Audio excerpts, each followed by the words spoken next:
I will say things about Dabholkar, and hopefully I will say things that he said that allow us to connect back to the larger discussion that we are having about the assault on reason.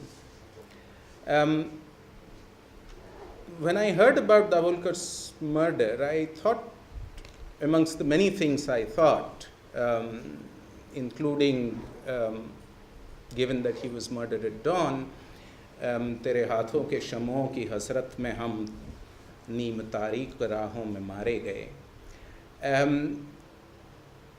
I thought of something that he had said in a television interview 2 or 3 years ago, when he called himself in Marathi, मी नशीब न मानणारा नशीबवान माणूस आहे.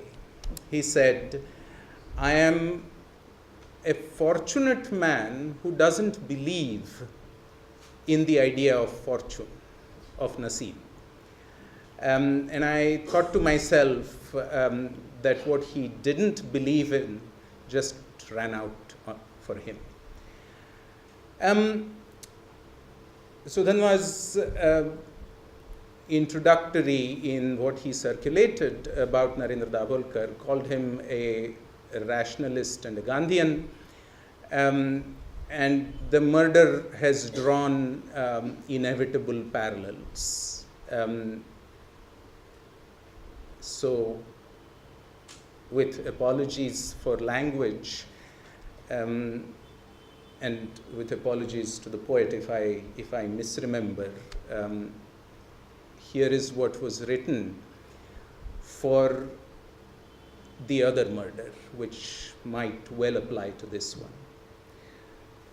फुटेल होती वेडी आशा आभाळाचा कर्मठ सांधा पडेल किंवा तडा भयंकर वसुंधरेच्या अर्ध्या अंगा असे न काही घडले फक्त अनंत उठले सुतकी शब्द 2 मिनिटांची खडी शांतता शहारली अन मिटली लब्ध प्रतिष्ठितांवर वदला पौष जाता जाता या माघाला अनईसवीसन कवायतीचा कदम उचलुनी पुढे सरकला अशीच जावी काही वर्षे आणि महात्मा यावा पुढचा आम्हास आम्ही पुन्हा पहावे काढून चष्मा डोळ्यावरचा.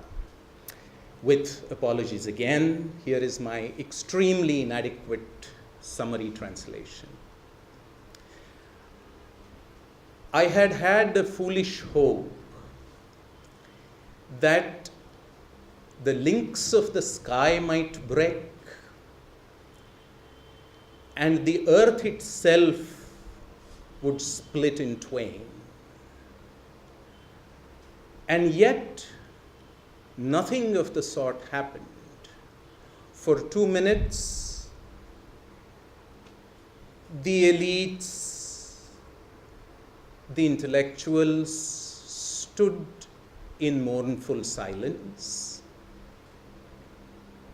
And then life moved on.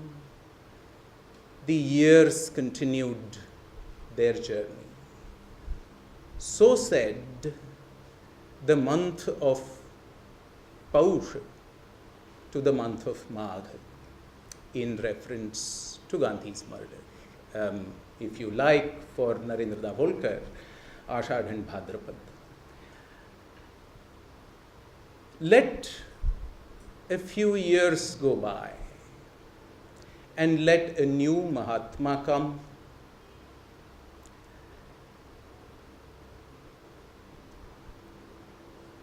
And perhaps we will have the opportunity to take the tinted glasses off of our eyes and look again at ourselves.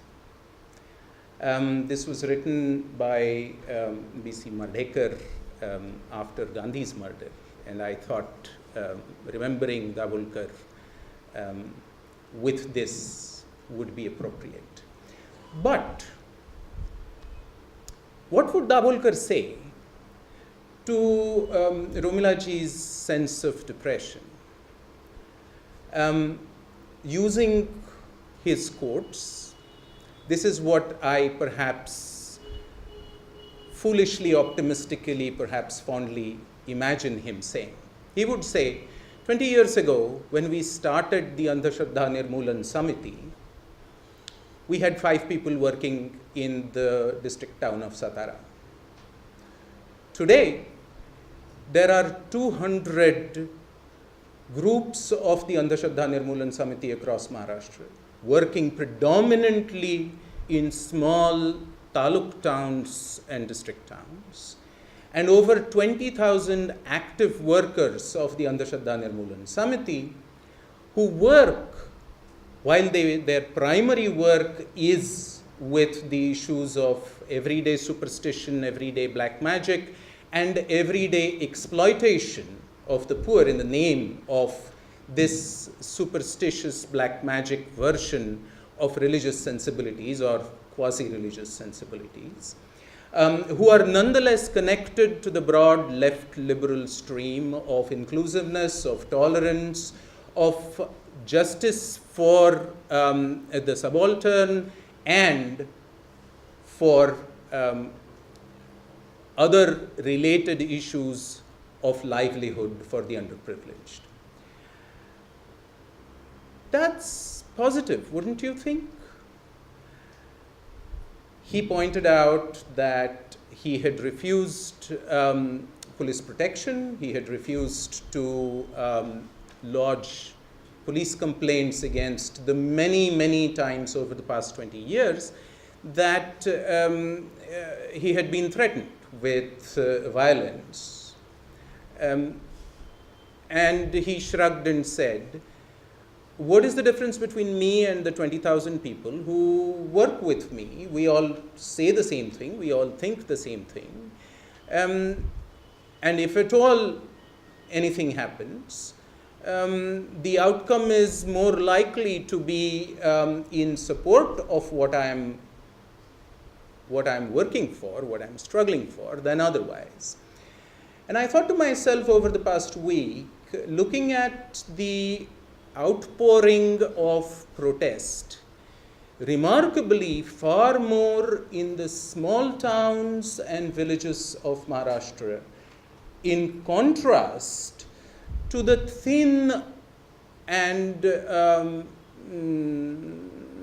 depressing numbers that the great metropolises of both economic and cultural of Mumbai and Pune put together, that he wasn't far off.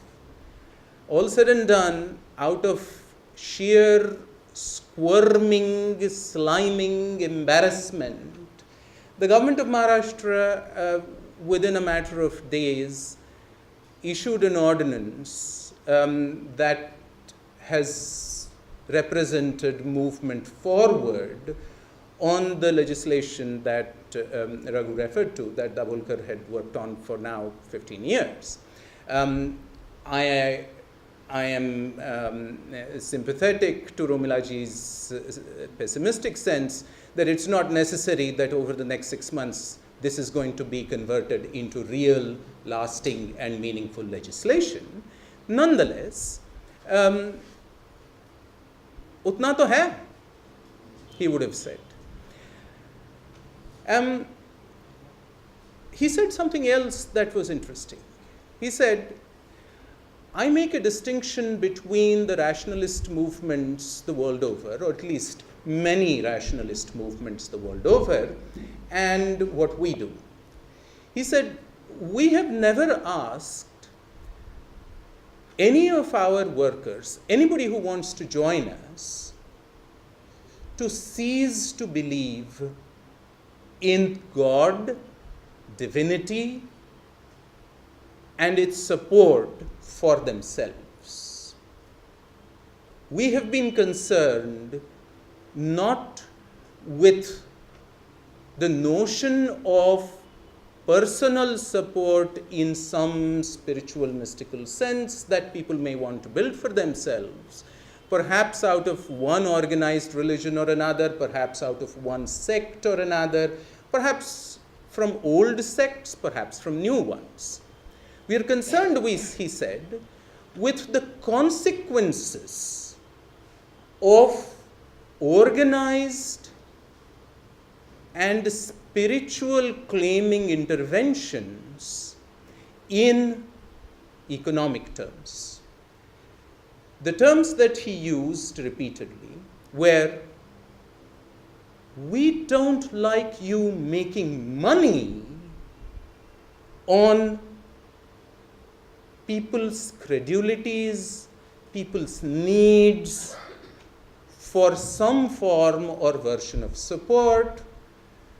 We don't necessarily tell you not to believe in God. As Raghu pointed out at the beginning, within the broad stream that all of us belong to, there were many disagreements. There were many ways in which many of us have critiqued some of these approaches, sometimes for their philosophical positions, sometimes for their strategic approaches. Nonetheless, the sheer movement that he managed to put together stands testimony to the fact that the formulations that he put together struck chords amongst people that didn't necessarily belong to what Vinitji called the IIMC, Jamia, JNU trained intellectuals. And I would think that this is a major achievement that I would like to remember him by. Speaking about the media, Dabholkar said something interesting that perhaps resonates with what Vinitji said about the media, about the corporate media, about their connection with the fundamental notions of capitalism, and about their anxiety to convert every component, both of consumption and sensibility, into a corporate instrument for economic exploitation. He said, when we say कि आप अपनी अखबारों में फल ज्योतिष नहीं दिखाइएगा, ये तो नहीं कह सकते कि नहीं दिखाइएगा, क्योंकि कहने से कोई फायदा भी नहीं है, वो तो दिखाएंगे ज़रूर. तो हम ये कहते हैं कि आप दिखाइएगा, ज़रूर बेशक दिखाइएगा, लेकिन उसके ऊपर भले ही बिल्कुल छोटे अक्षरों में, लेकिन ये लिखिएगा कि ये सिर्फ मनोरंजनार्थ है. And he said, as always with social movements, with reform movements, you don't win everything. You win a little. And he said, what did we win? He said, it was our opinion that if we simply said, don't do this, nobody would have paid any attention. Nothing would have happened. And he gave a long list of mainstream Marathi periodicals, newspapers, as well as popular consumption magazines, which for a fair length of time apparently did this.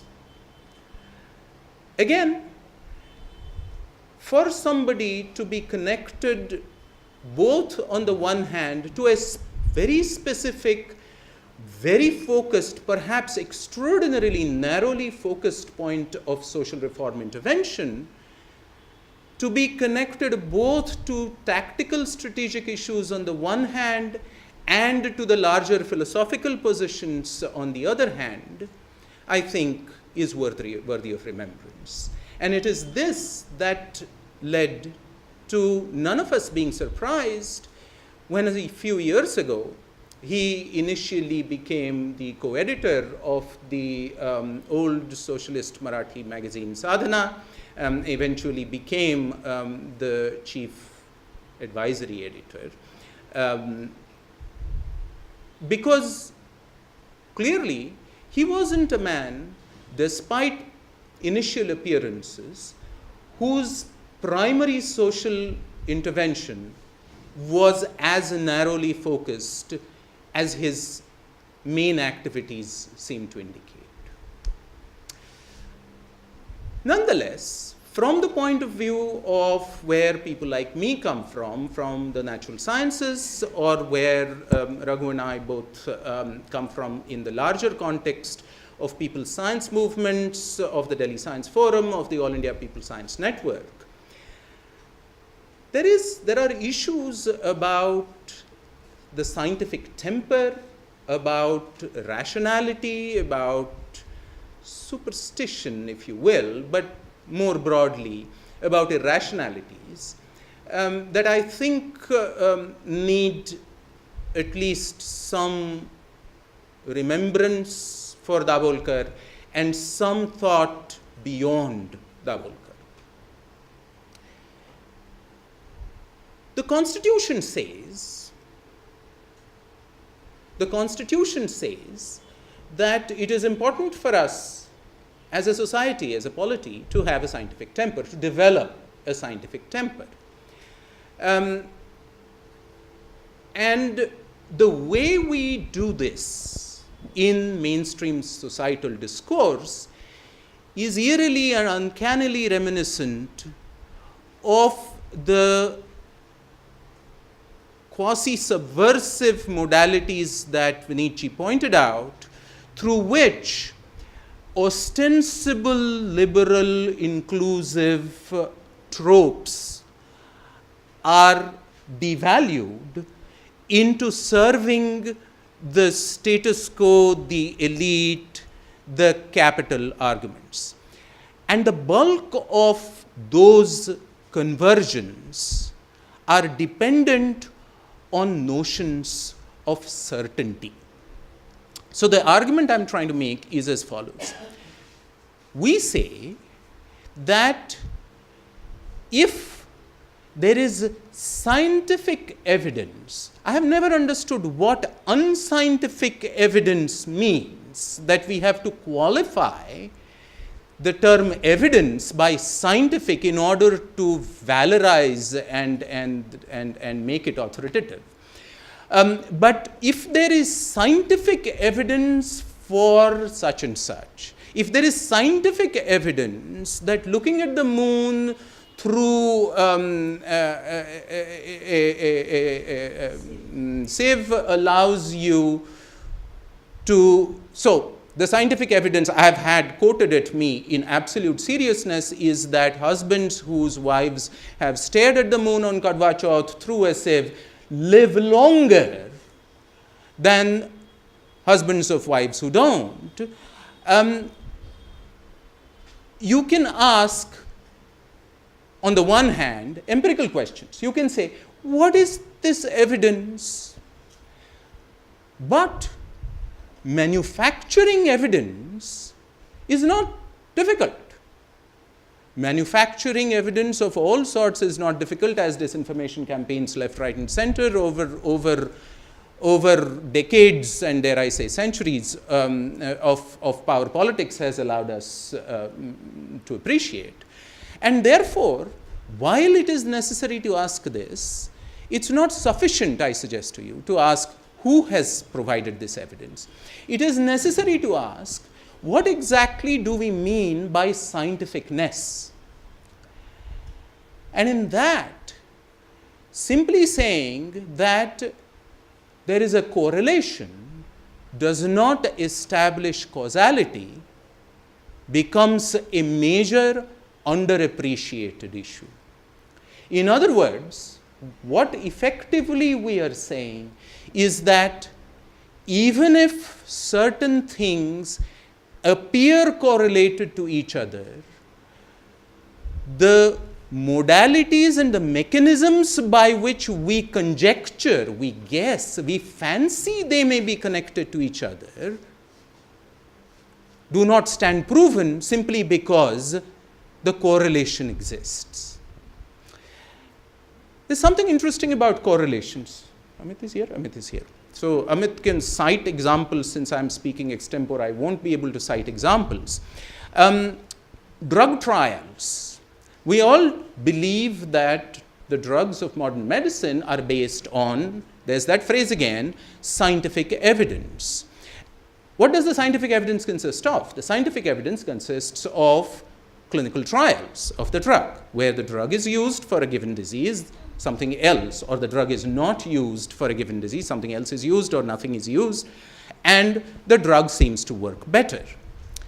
How many such trials need to be done before we say that the correlation exists strongly enough for us to put the drug into the market? More correctly, how many trials where the drug does not actually give appreciable improvement need to be suppressed by drug manufacturing companies before government authorities will say the selective evidence that is being provided is correct and sufficient to put the drug into the marketplace?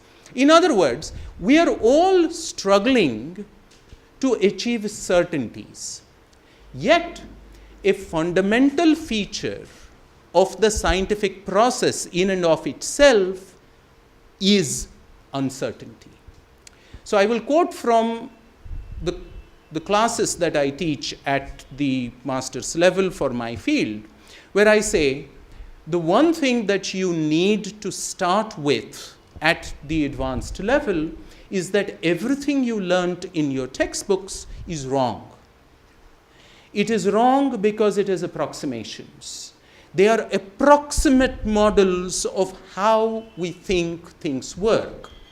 And simply because they are approximate models, they are almost by definition incorrect. We hope they are interestingly incorrect. This is incidentally not simply a matter of the natural sciences. Romilaji will agree with me that this is a matter in which all scholarship works. It creates models of understanding and then it interrogates models of understanding. But the real difficulty with this process of scientific temper is that we provide no certainties. All that we provide is more and more refined uncertainties. And what people are looking for, we are told, are certainties. And that is the core reason why the arguments we are trying to make, the arguments we try to make about, think about how things happen, think about what exploitation means, think about why the sun rises in the east. None of this finds resonance as easily, as widely, and as entertainingly as Nitish Bhardwaj finds. One reason for that, not gainsaying any of the political framework that Nietzsche pointed out, but one fundamental reason allied to that is that we are looking for certainties. We are looking for some Baba, bhale hi nirmal Baba ho, to tell us that all will be well tomorrow. How are we going to convey the uncertainty on which all our lives are based? How are we going to convey the idea that the only real lasting way of reducing that uncertainty is in the collegial project of humanity? That it is only all of us getting together that is going to lead to consequences of lasting and substantial reduction of the uncertainty of tomorrow. That, I think, is something that we need to worry about. This is an issue, I bring this up because this is an issue of rationality in science and society matters that, Raghu, we keep discussing. That every time we talk in popular science fora, a question that arises is, people stand up and ask questions as though we know, as though we are authorities, but we are not. The whole point, as Jean-Paul Sartre said in The Devil and the Good Lord, the whole point is there is nothing up there but the empty sky. There is nothing down here but you and me staring at the empty sky. making guesses. Hopefully, our joint guesses are a little bit better than our solipsistic guesses by ourselves. The real question is, and I would argue, the real strategic discussion that we need to have is, how are we going to convert this basic notion of the fundamental uncertainty of the scientific temper and the social inclusive argument for reducing that uncertainty into a tactic that allows us to do what Dabholkar spent his life and has given his death to do. Thank you.